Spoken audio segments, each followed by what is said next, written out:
Superfood सत्तू बेचने वाली company सत्तूस की शुरुआत बहुत छोटे स्तर से हुई थी। शार्क टैंक में भी अपना प्रोडक्ट पेश कर चुके सचिन कुमार ने एक बढ़िया नौकरी छोड़कर यह बिजनेस शुरू किया था।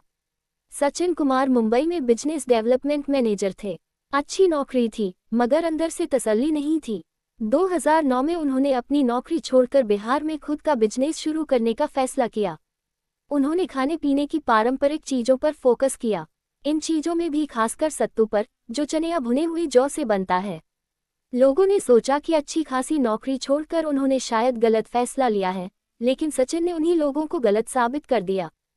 फाइनेंशियल ईयर 2023 में उनके सत्तू के स्टार्टअप ने 1.2 करोड़ रुपए का रेवेन्यू बनाया तो सब हैरान रह गए। सचिन के हाथ कामयाबी तो लगी, लेकिन वे केवल सत्तू पिलाने तक ही सीमित नहीं रहना चाहते। वे रेडी टू ईट लिट्टी और सत्तू पराठा बनाने पर भी विचार कर रहे हैं। यदि ऐसा होता है तो उनका स्टार्टअप प्रदेश के बाहर रह रहे बिहारियों को उनकी मिट्टी और खाने से जोड़े रखेगा। कंपनी की वेबसाइट पर प्रोडक्ट्स को बेहतर प्रोटीन के तौर पर ब्रांड किया गया है। अलग अलग टेस्ट में सत्तू लिया जा सकता है। एक पैकेज फिलहाल 800 रुपये में मिल रहा है। एक पैक में 30 सैशे होंगे और हर सैशे में 30 ग्राम फ्लेवर्ड सत्तू है।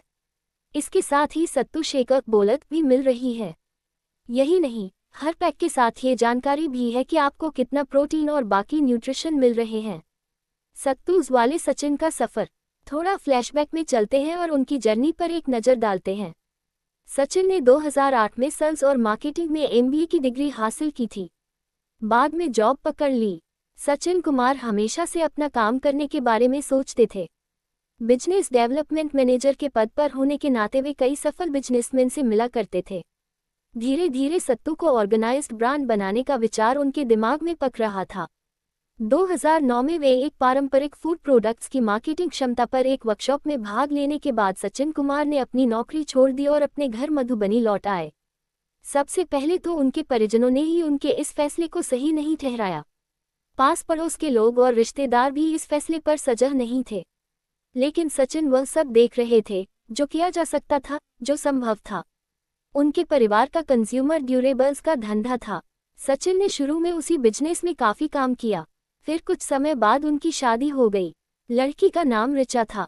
चॉकलेट फ्लेवर वाला सत्तू, मखाना और सत्तू 2 ऐसे सुपरफूड्स हैं जिनके लिए मधुबनी जाना जाता रहा है। मखाना तो अच्छी पैकिंग में और मॉल्स में भी मिल जाता है, मगर सत्तू के साथ यह समस्या थी। सत्तू आमतौर पर खुला ही बिकता था।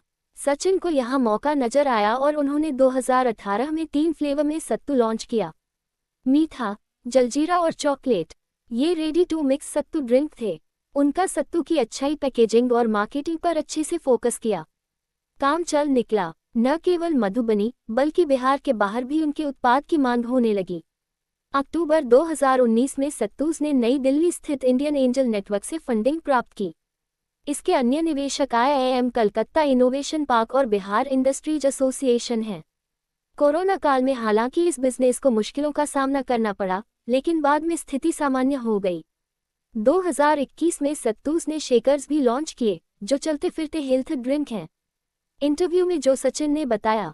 एक YouTube चैनल से बात करते हुए सचिन कुमार ने काफ़ी चीज़ें विस्तार से बताईं। कंपनी की शुरुआत से लेकर प्रोडक्ट बनाने और पैकेजिंग तक।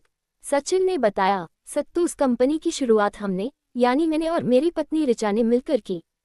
हमारा लक्ष्य था सत्तू को एक नया रूप देना और इसे एक ऐसा प्रोडक्ट बनाना जो हर जगह लोकप्रिय हो।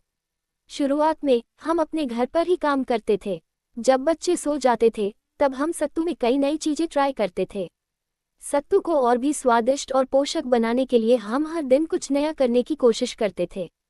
फ्लेवर टेस्टिंग और प्रोडक्ट डेवलपमेंट। सचिन ने कहा कि उन्होंने अपने बनाए गए सत्तू के अलग अलग फ्लेवर कई लोगों को टेस्ट कराए।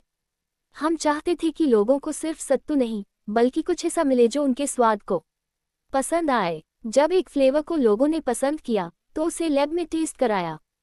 हम शेल्फ लाइफ को लेकर भी सतर्क थे, ताकि हमारा प्रोडक्ट लंबे समय तक सुरक्षित रहे और अच्छी क्वालिटी बरकरार रखे।